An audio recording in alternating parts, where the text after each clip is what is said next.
Good to see you and happy holidays. I'm Alex Flum. Thank you for joining me. Unusual, but we've got a full slate of football on a Saturday in the NFL, and it all starts with the Washington Commanders in the heat of the playoff race with Chase Young back. Can they pick up a much-needed win out west? Speaking of teams that need wins, the Ravens still missing Lamar Jackson, but a chance for them to clinch the playoffs on Saturday. And in less than a week, Maryland football will play in the Duke's Mayo Bowl in Charlotte, North Carolina. We'll hear from one of their offensive standouts. All that and more coming up on Game Night. The only 7-day-a-week sports show in the DMV. From DC News Now, this is Game Night. All right, so anyway, here we go. Got the Washington Commanders logo right behind me. We might as well talk about the Washington Commanders. They turned their season around earlier in the year, and because of it, they're in the playoff race right now in late December. But the Commanders, they haven't won a game since the weekend after Thanksgiving, and they could really use one this weekend, Saturday, out west, visiting San Francisco, and led by former Washington offensive coordinator Kyle Shanahan there. Season debut on the other side for Chase Young, making his return to the field for the first time in over a year from a major knee injury. Commanders down 7-0 just before the half, threatening to tie. Taylor Heinicke finds Jahan Dotson in the back of the end zone. That's Dotson's 7th receiving touchdown of the season. How about this? Tied for the lead for all rookies in receiving touchdowns in the entire NFL. Fourth quarter, down 24-14. Heinicke is sacked here, loses the football. The Niners take over possession. Things not looking good there, and that leads to a field goal. But Heinicke and the Commanders down just 2 scores, still a chance to battle back on the next drive. Heinicke throws, picked off by Jimmy Ward, one of the worst throws we've seen from Heinicke in his time here, and the Niners add another field goal. So it's 30-14. Ron Rivera calls to the bullpen. Carson Wentz comes back in for the first time since week 6, down 16, under 6 minutes to go. He connects with Curtis Samuel for a touchdown, but the Commanders come back. Ends after that with a missed 2-point try. The Commanders lose this game 37-20. They will finish without a win in December, and they might just have a quarterback controversy on their hands. We're going to evaluate the tape. We'll talk about those things, and I'll make a decision next week. I'll make it early, too, because whoever's going to start is going to get the chance to work. Weird, not going to lie, coming off the bench like that. It's a new experience for me at this level, but just was good to be back out there. Obviously, coming up short, it's never fun. Feel for Taylor, too. I thought he played well, and so just kind of overall weird, and unfortunately, we didn't get it done. Playing good there for, 3.5 quarters. Start of the fourth, obviously, that's not how you want to start the fourth quarter, but they made the decision to put Carson in. I thought he came in and did a great job. I kind of just try and roll with the punches. If I'm starting, I'll give it my all. If I'm not, I'm trying to be the best backup I can be. So I'm going to continue that and see what happens next week. All right, so we have a special guest. Not so much a guest, just another one of us here. Jake Rom coming all the way from Pennsylvania, from his family's house. Jake, I'm glad you got to spend some good time on Christmas Eve here with your family. Maybe it sounds like you had a little bit of a better day than Taylor Heinicke, right? Yeah, you just showed the highlights. This was definitely arguably one of his worst games of the season. And at this point, I don't know moving forward what it's going to be, but I think you're going to have to go back to Carson Wentz. You look at the tail of the tape since Heinicke has taken over.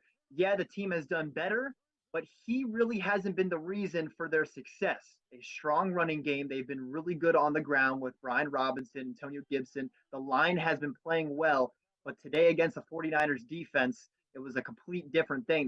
They took away their best option, which is running the ball. Heinicke had to throw a little bit more. It didn't happen. Carson Wentz coming in, you see it right there. Curtis Samuel touchdown early. It was a garbage time play, but it just shows you what Carson Wentz can do compared to Taylor Heinicke, and that's throw the ball with a passion.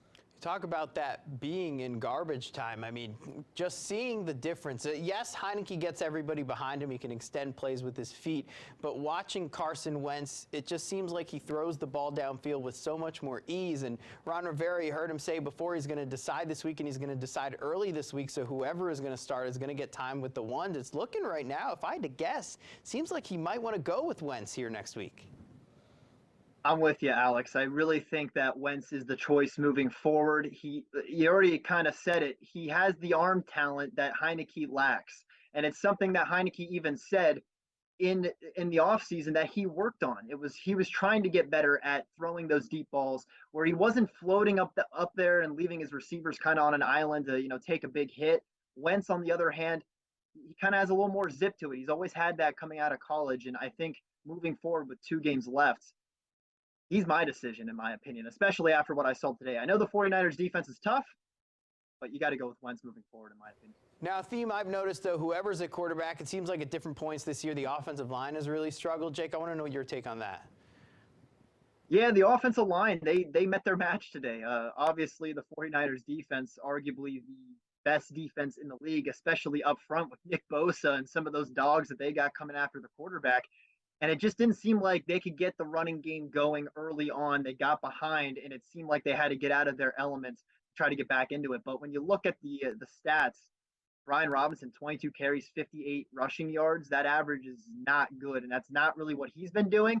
Can't put the blame on him. The line just didn't have it today. All right, so Christmas tomorrow for you, Jake. What are you hoping to find under the tree? Here we go. I got a little. My mom didn't have a Santa hat, so she gave me the. It's the reindeer with the Santa Claus. They're kind of taking. I don't know if that's Rudolph in the front or not, but let's get a closer look at that. I don't know. I'm looking for some more nice clothes that I can show on game night, I guess. That's kind of the big thing. Hey, that's what I got. Break out this one. That's what I got for Hanukkah this year. So, all right, Jake, thank you so much. Merry Christmas. We'll see you here next week. Merry Christmas, Alex. All right, so despite another loss, the Commanders still control their own destiny. Win the next 2 weeks, and they're in the playoffs, and they're home for both games, by the way. They will host the Cleveland Browns on New Year's Day, and the following week, they'll take on the Cowboys at FedEx Field. So the Commanders can't get the win, but what about the rest of the NFC East? The Giants up in Minnesota for a possible playoff matchup preview. First quarter, Kirk Cousins and the Vikings. They're going to get on the board first. He hits T.J. Hockenson in the end zone for a score, one of Hawkinson's 2 touchdown grabs Saturday. Most of this game was kind of back and forth. In the final minutes, the Vikes up by 1. Cousins goes to Justin Jefferson. Such an incredible season for this wide receiver. The Vikings on top by 8 points there. Huge Giants 4th down now in Vikings territory. They give it to this guy. Who else? Saquon Barkley, and he bursts through the middle for a 27-yard touchdown. 2-point conversion ties this game up in the final seconds. Minnesota kicker Greg Joseph, 61 yards out. This guy's got the clutch gene for the win. It's good. Vikings survive, beat the Giants 27-24. Cowboys and Eagles playing each other in Dallas. No Jalen Hurts. Gardner Minshew filling in at QB early on, but it's the Eagles defense getting it done at the start. Defensive lineman Josh Sweat picks it off. He's going the other way, all the way for a touchdown. Eagles out to a 10-0 lead in the 4th. Tie game, 27 apiece. Gardner Minshew stepping up, throws. Devontae Smith catches it for the touchdown. Eagles take their lead back. Cowboys, they fire right back. Dak Prescott hooks up with CeeDee Lamb. This one tied again in the 4th. And after 2, the Cowboys field goals. Eagles going for the win late, but they can't get it done. The Cowboys take advantage of Hurts being out. They hold on to win this shootout of a game, 40-34. So let's check out how the NFC East looks right now. Eagles up here, 13-2, first place. If they would have won today, they would have clinched the division. Instead, the Cowboys have a chance now at 11-4. The Giants, of course, they tied with Washington. They beat Washington. They're 8-6-1. So the Commanders sit in last place at 7-7-1. But that puts them at 7th place in the NFC. And now the big thing for the Commanders in this NFC wildcard race, and they're trying to stay ahead of both the Lions and the Seahawks. Both those teams entered Saturday 8th and 9th in the NFC. The Lions taking on the Panthers, making the Christmas Eve trip down to Carolina. But it was the Panthers who were rolling at first. Sam Darnold heaves it deep for guess where this guy went to college? DJ Moore, former Maryland star, sets the Panthers up nicely near the end zone. Darnold is going to go right back to the turf. On the screen, the next play goes to DJ Moore. Tough start to this year for Moore, but he's really gotten it going lately. Panthers on top, 31-7 over the Lions in the 3rd quarter. But Detroit, heck of a team here. They're not giving up in this game. Fighting in the fourth quarter. Jared Goff, underrated quarterback this year, finds Shane Zylstra in the end zone, who had him scoring 3 touchdowns in this game. Comeback effort falls short, though. Carolina with a big win over Detroit, 37-23. That is the final score in this game. To Arrowhead Stadium, Chiefs hosting the Seahawks early on. Patrick Mahomes, little flip to Kadarius Toney. That turns into 6 points. Early 7-0 lead for Kansas City. Same score in the second quarter. Mahomes, he's going to find Jerick McKinnon this time. Finds his way into the end zone. A little work there, but does it. Chiefs take a 14-0 lead. And late in this one, they're trying to put it totally out of reach. Patrick Mahomes going to take off, run towards the pylon. Check this out. Extends his arm, gets in. Incredible play for a touchdown. Pretty good Taylor Heineke impression, if you ask me. Chiefs take care of business. They take down the Seahawks 24-10. Now, here's a look at the current NFL wildcard standings. The Cowboys basically have that 5th spot locked up. Giants hanging on to 6th. Thanks to Seattle and Detroit losses Saturday. Washington will stay at 7 despite their loss. And as we said before, the Commanders, they still control their own destiny. So plenty of action in the NFL here on Saturday. And we're not done just yet. Coming up on game night, the Ravens, with a chance to clinch a playoff spot, will break down their game against Atlanta and more right after this.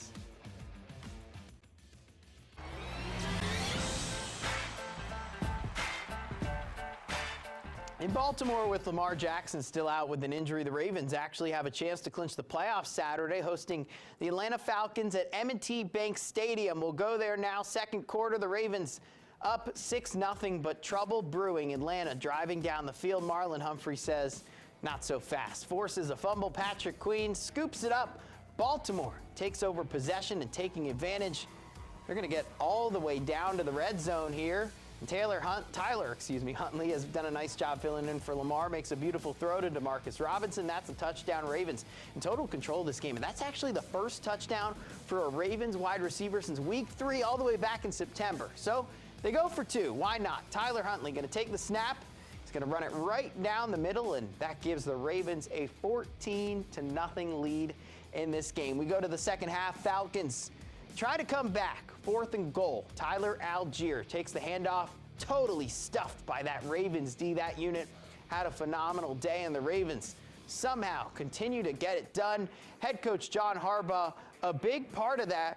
The Ravens win this one 17-9, and we apologize to our director, Grant, who had to go through running this highlight here for us. He's a pretty big Falcons fan, but here's this. We're going to show you the Patriots game in a little bit, but because of that Patriots game, Harbaugh and his team are officially going back to the playoffs this year. The Ravens found it out right after the game. It feels great. Yeah, great. Great. Congratulations to our guys. To clinch the playoffs with 2 games left is pretty remarkable. It's not done too often, and it's something to be really proud of. I'm really happy with that. It means a lot. Outside looking in, we got our spot. Got to see how everything play out to see where we can go and stuff. But right now, all that matters is that we got the dub. All right, so the rest of the AFC North, we told you the Bengals in New England Saturday. Early on, Joe Burrow to one of his favorite targets, T. Higgins, 6 points right there. Bengals in the lead after that. Later on, Cincy piling it on. This time, Burrow connects with Trenton Irwin. That's Irwin's 2nd touchdown in the game. The Bengals on top now 22-0. Patriots trying to start a rally, and here's one way to do that. Joe Burrow dropping back. He's going to be picked off by Marcus Jones. Jones takes it all the way back for 6. The Pats made this interesting, had a chance to even take the lead late in the game, but the Bengals hold on to win 22-18, and that, of course, puts the Ravens in the playoffs officially. Cleveland Browns, they need a win to keep their playoff hopes alive. Started off well for them. First play of the second quarter, Deshaun Watson scrambles and scores a touchdown. Browns on top 7-0, but the Saints, they come marching in the second half. Taysom Hill ties this thing up with a score.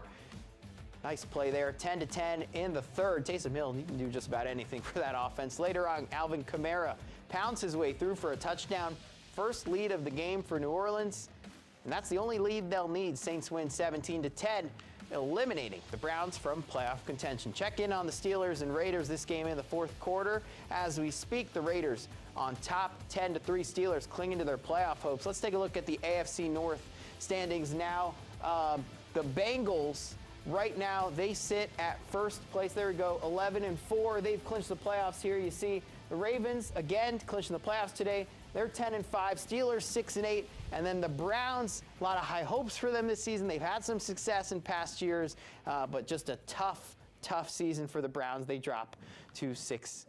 Well, coming up on game night, we'll talk some college football. Ahead of Maryland football's bowl game next week in Charlotte, we'll hear from one of the key players on the Terps offense. All right, so next week we can't wait to bring you coverage of the Maryland football team as they play in the Duke's Mayo Bowl in Charlotte, North Carolina, but they'll be without some key wide receivers, so the running game could be an important factor. Our Brandy Flores spoke with Terps running back Roman Hemby ahead of the bowl game. Here with Maryland football's running back Roman Hemby. Roman, you've had a breakout year, to say the least. Now that conference play is over, you look back on the season. What are certain moments where you really, found yourself exceeding your own expectations? I set pretty high expectations for myself, just being a big critic of myself. But there was a few games where I felt like I did a lot of things to help this team win, and I was very blessed to be in that position.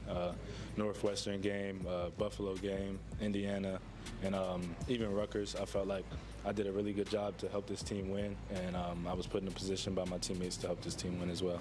You mentioned being put in the right position behind, or at least I should say in front of every good running back is an offensive line. So how do you feel like your relationship is with them? Oh, I have a great relationship with the offensive line. They do a lot of things to help me succeed, and it's one of those things where they come out there and they do everything they can for me. So I do a lot to try to return the favor for them. Being behind that veteran offensive line that's been there for a little minute here now, they've had a lot of improvements and a lot of things to help me get to where I am. So I definitely am blessed and grateful to be in the position to run behind them. And when you think about yourself, the way you've progressed each and every single game, you've been a lot of the times the core when the offense was struggling a bit, you still got the running game going. I know you're younger on the team, but do you feel like you lead more by example in that way because it just hypes the team up when you're able to be a bruiser and get those extra yards? Oh yeah, being a younger guy, I lead by example as much as I can. We have a lot of great leaders, a lot of older guys that take on that leading by communication type of deal for us. So just doing my part, however I can help the team is what I'll do. So you've seen games where I kind of took on a load where I was like, I'm going to do whatever I can to help us win. And it's been games where other people have stepped up, a lot of games where other people have stepped up, and I kind of took the back seat and did the little things to help them be successful. So we have a very selfless offense.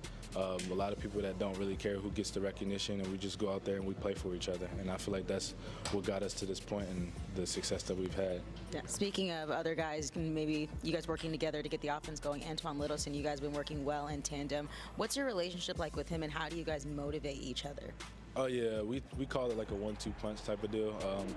At any given time, you can see any of us out on the field, whether it's us two or any of the other backs, and we have the utmost confidence in anybody on the field at that given time. So personally with him, we've been through a lot of things together, being on the scout team last year together and finally getting our opportunity in the bowl game, and we were able to have some success this year. I feel like we have a special relationship. We talk to each other a lot, before games and everything. We just say, encourage each other really, because at the end of the day, we don't care who gets the validation, who gets the credit for it. We just want to see this team be successful. And I know if he's on the field, we have a chance at success, and he knows that if I'm on the field, we have a chance at success as well. So, Head coach Mike Locksley said that to develop this program, you guys want to become Big Ten champions, but a lot of the times it's bringing in players like you from the area. How cool is it for you every game? I'm sure you had family, friends here supporting you, and they didn't have to travel very far. Yeah, that was a deal breaker for me, really. Staying home, I've lived my whole life in Maryland, and it's where I'm from, and it's where I, wish to remain as long as possible. So, being able to come here and play my college days here, have my family, past coaches and friends come out to my games, it's like one of those things where I feel like I'm here for a reason. Like Coach Locke says, the best is ahead, and being able to wear that Maryland logo and that name on the front, it just means so much. And I'm so glad I came here to play my college ball here because the fans, they respect it being from Maryland. I feel like making the state of home better is better than going anywhere else and trying to make somewhere else better. You guys are headed to a bowl game. You're taking on NC State. So how unique is it playing in a bowl game? Oh yeah, playing in the bowl game is really good. You know, not a lot of teams get to go there. It's an extension of our season, and we look at it as the start of our next season. So, you know, those younger guys are going to get some more development. It was crucial to my development last year and where I am today, the bowl prep last year. And it's kind of cool. You know, you see the people that are moving on past this program and, you know, doing big things like that. And we see young guys stepping up and starting to take roles and make names for themselves. So this game will be one of those where you'll see a lot of new faces and a lot of people that are veteran guys that are, you know, playing in their last games here and things like that. And it just shows the shift of how the program is going, and it'll show what we have in store for next season. And to Duke's Mayo Bowl, what's your opinion on mayonnaise? I'm not a big mayonnaise guy. If it's on a sandwich, I'll eat it. You know, I like mayonnaise. It tastes pretty good to me, but I'm not an over mayonnaise guy. So if they threw me in the bath, I wouldn't be happy with it. So I'll stay away from it. That's all. I'll watch, but I won't touch it at all. So would you just try to, if you guys win, you guys would try to get Mike Locksley covered in mayo? Yeah, I think that's the plan, and I'll watch from the sideline. I don't want to really get into that, really. I mean, your skin might be a little extra moisturized, but it could be gross. Yeah, it'll be definitely gross, and yeah, ew. All right, great stuff, Brandy. We're going from mayonnaise to Alexander Ovechkin right after this. We'll be right back. So Alexander Ovechkin made history Friday night. Ovi scored career goals number 801 and 802 to officially pass Gordie Howe as the NHL's second all-time leading scorer. And for the second straight week, Ovi has been named the NHL's Star of the Week. Ovi now chasing NHL's all-time leading scorer, Wayne Gretzky. Happy holidays. I'm Alex Flum. That's all for Game Night. We'll see you tomorrow.